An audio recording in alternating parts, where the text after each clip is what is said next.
Charles law. एक और law है बॉयल्स के बाद, कौन सा भाई? Charles law.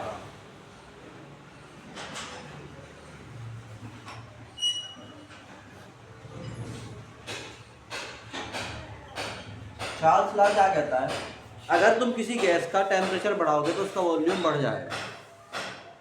क्या कहा? अगर तुम किसी गैस का टेम्परेचर बढ़ाओगे तो उसका वॉल्यूम भी बढ़ेगा। तो कीपिंग, मगर कीपिंग क्या? Keeping pressure constant,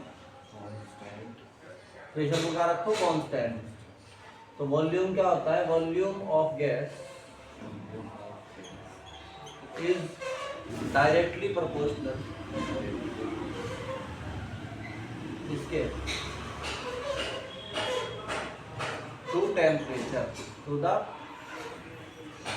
temperature of gas, to the temperature of gas. ठीक।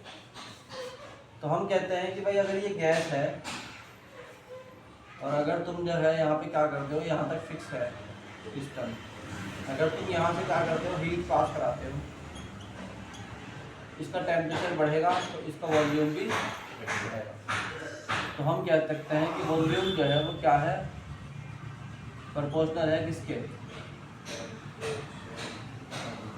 टेम्परेचर के। तो V प्रोपोर्शनल किसके हो गया? T।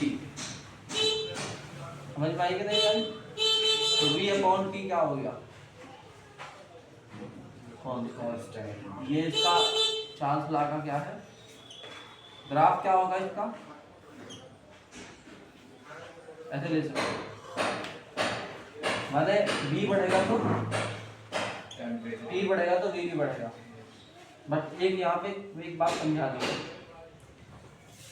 मान लो कि हमने इन तीन प्रेशर का अलग अलग लिया, P1, P2 और P3।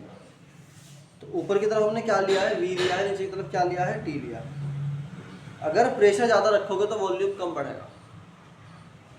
माने अगर ये P1 सबसे ज़्यादा है, उससे कम क्या है? P2, उससे कम क्या है? सबसे ज़्यादा प्रेशर कहाँ है? P1 में है। तो ज़्यादा टेम्परेचर बढ़ाने पे कम वॉल्यूम बढ़ रहा है, टेम्परेचर ज़्यादा बढ़ रहा है, वॉल्यूम कम बढ़ रहा है। बट अगर प्रेशर को कम कर दिया तो अब की बार टेम्परेचर बढ़ाने पर वॉल्यूम ज़्यादा बढ़ेगा। अगर प्रेशर और कम करोगे तो प्रेशर अगर कम करोगे तो ऐसे क्वेश्चन पूछ लेते हैं नीट में कि तीन लाइन दे देंगे, ये ग्राफ बना के पूछ लेंगे, चार ऑप्शन बना के बताओ जी सही ऑर्डर कौन सा है। तो तुम कहो कि ज़्यादा प्रेशर बना के रखोगे तो ये लॉ कम काम करता है। समझ में नहीं आई बात? है? माने अगर हम ये कहें कि 5 पास्कल का प्रेशर है या 10 का है, तो दोनों कंडीशन में हमने मान लो 5 डिग्री सेंटीग्रेड बढ़ाया, तो ज़्यादा वॉल्यूम कब बढ़ेगा? तुम बोलो 5 वाले पे। समझ में आई बात? ये है तुम्हारा क्या? Charles law.